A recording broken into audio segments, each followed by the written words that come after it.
Hello, I'm Jeff Patterson. Today we're going to pick up on the next section of the Chen form. Last time we covered the first few movements, talked about some of the details in the form. Today we're going to add to that, talk about some more of the details and how we can apply it into our practice. We're also going to talk about some of the ways that we can put the power in the form and how we should think about making that power elastic and expansive, powerful, but at the same time soft and relaxed. So we'll talk about some strategies that we can use to do that, and then we'll get into just some of the new movements adding to that first video that you saw. So to begin with, I'm going to start from the very beginning. We're going to look at those first few movements again. I'm not going to talk about any of the details in them, and then we're going to pick up starting where we left off. So start with the feet, hip width. You find your central equilibrium.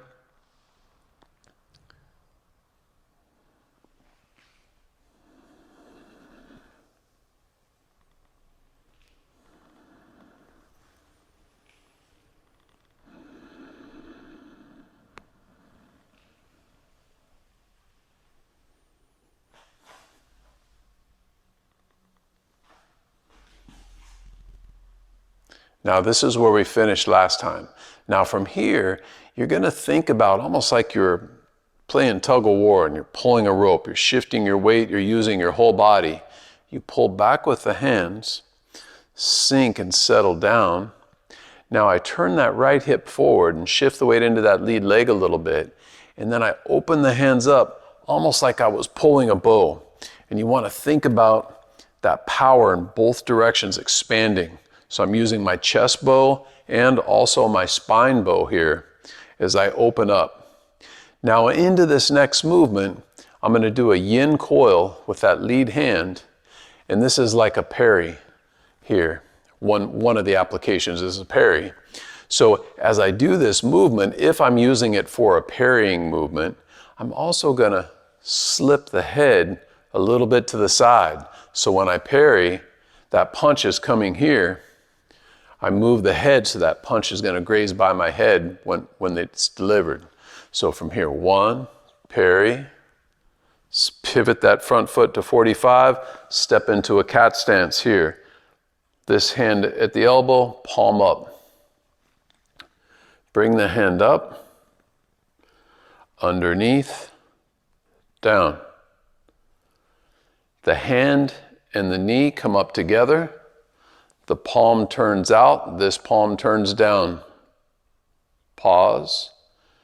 Forearm goes vertical. Set the leg and the hand down together. Back into your hip width stance, and this would be here. All right, let's do it one more time.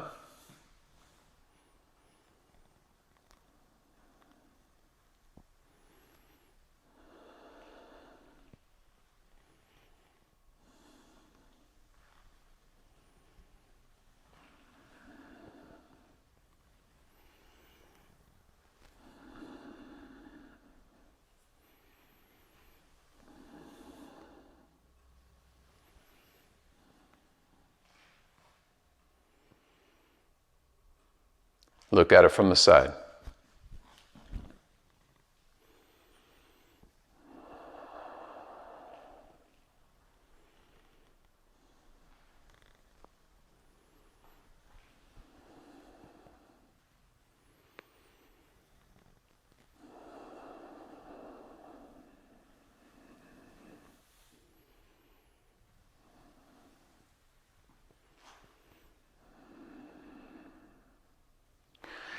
Now I'm going to do the entire form from the beginning and link it all together.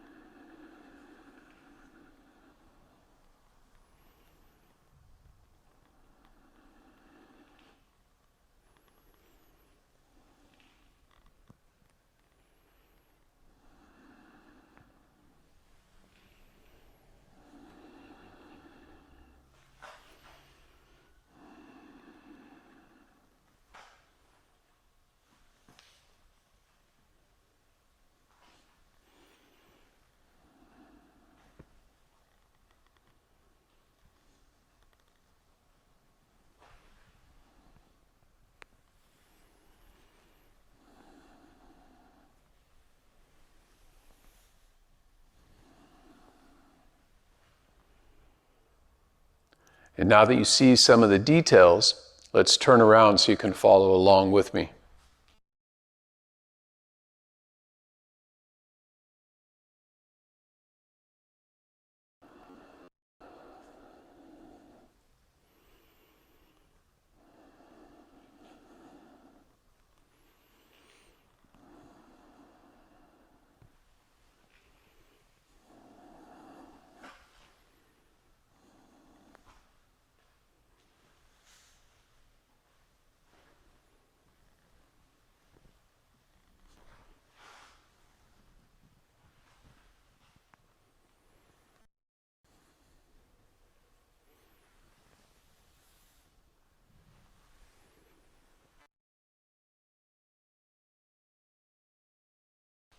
All right, so that's the next few movements on the form.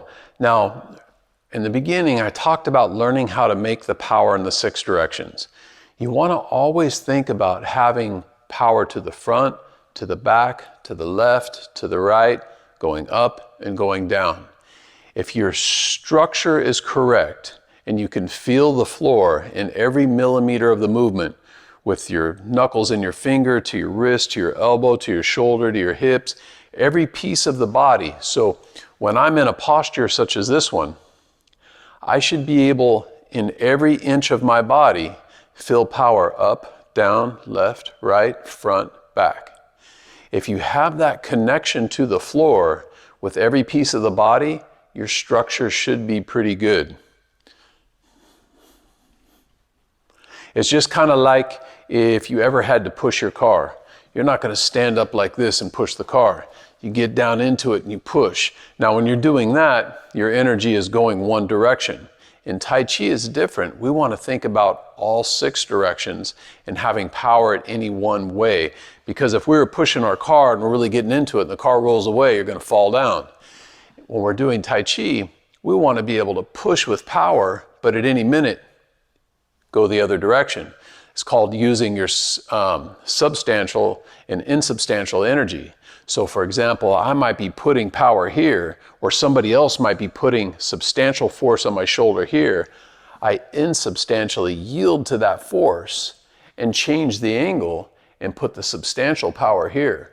But if I'm only have power in one direction, I cannot redirect that force. So as we're going through the form, we want to think about how we can apply that strategy.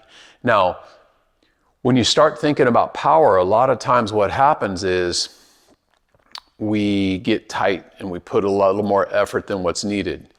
You want to have the backing behind it, but not the display of power, not like walking around with your chest out. You want to think about internally having that structure and power, but on the outside, you look soft as a baby. Very subtle and soft. You can move. Everything is very effortless.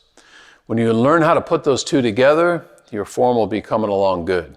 So hopefully you got something out of this video. You're learning the Chen form. Remember to take it slow. This section that we've done up until this point could easily take you 6 to 8 weeks of training, putting some time and effort in on it before you go on to the next section.